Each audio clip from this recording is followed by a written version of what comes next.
I appreciate to have the opportunity to address you. This is a picture of me, my first visit in Kyrgyzstan in 2004. And it's really made opportunity to appreciate the country and the resources that you have. Maybe one reason that I like it so much is that you have a lot of mountains and remind me a little bit about Norway. But in this particular picture, it was a competition to how to heat water as much as possible with the resources you have at hand.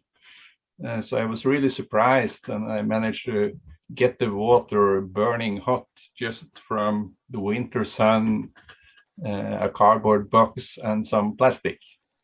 So it shows that resources maybe is available when you don't expect it to be.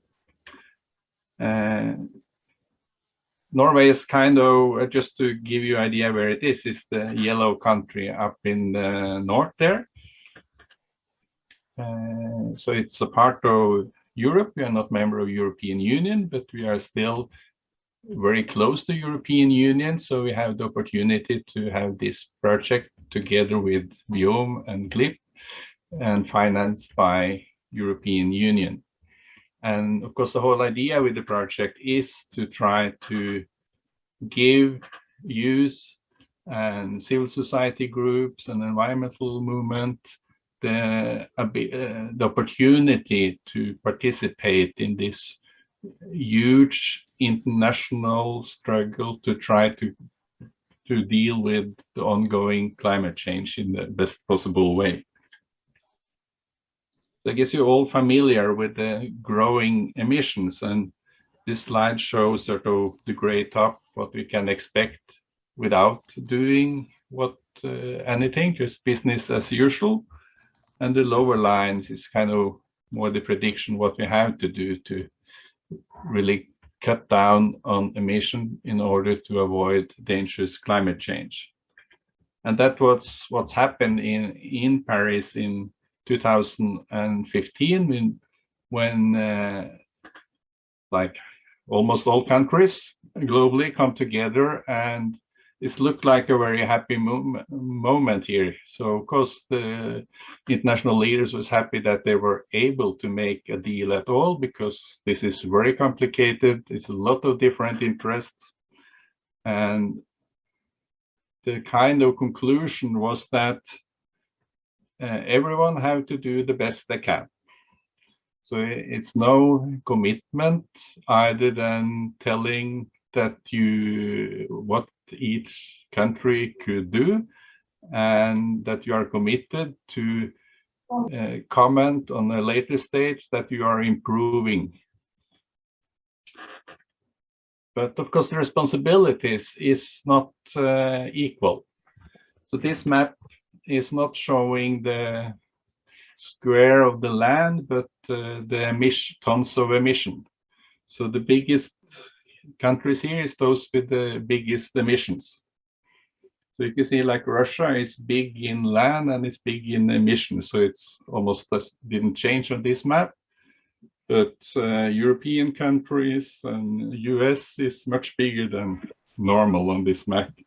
And like Africa and many other countries is very low on emissions, and of course then also have less responsibility for what has happened for climate change. But nevertheless, many of those countries that have less responsibility for climate change is those countries who have the biggest problems with climate change. So it's really not justice what's going on, that those who cause the change are often able to deal with it. They don't have the biggest problem, but those who have less ability to deal with it often get the biggest problems. And it's an injustice when it comes to generations, because old people like me, we probably will survive the rest of our life, but for young people this is worse, because it's more about their future and they have to deal with the consequences of what the generation before them have made. And we see it from Norway, we see it from Europe, and everywhere that think this is not really fair, and they take the responsibility and they say that those who have the decision power today, they really should think about the future of the youth. And it's I think you have a big influence on this, much bigger than you maybe think, because it's complicated issues. You don't know all the details, but the main thing what's count is just the basics, that this is about your future.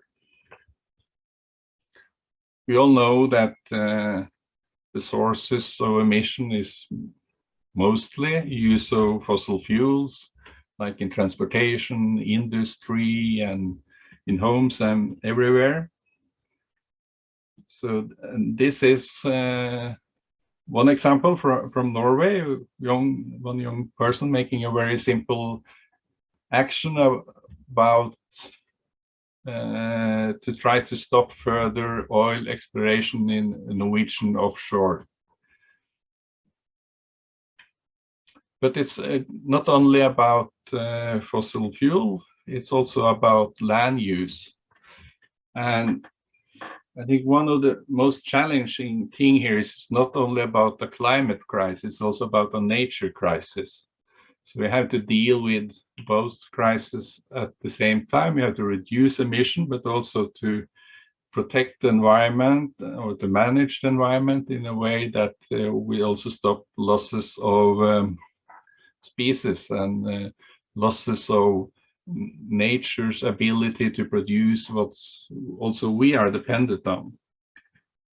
So management of natural areas from a global scale down to the local small creeks and forests is a very important part of the solution, both because this is storing carbon and also because it's a way of managing adaptation to climate change. Because climate is changing, and it means that we have to be even more cautious about how we manage our natural areas in order to not add to the stress nature and different species will meet in a changing climate.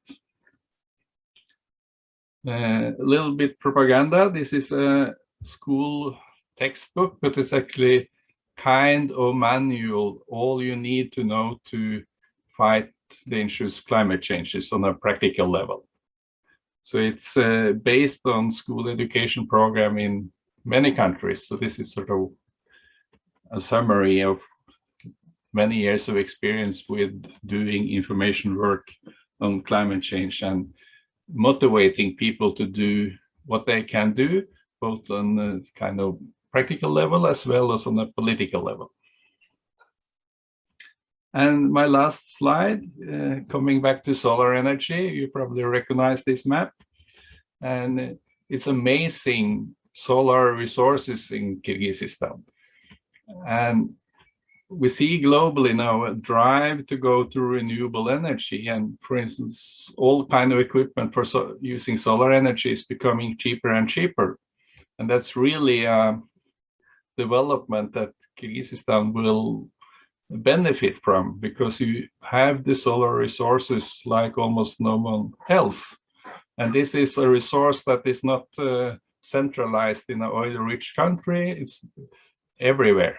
All house roofs, all gardens have solar resources that can be a part of the future. So good luck to you with these consultations, and thanks.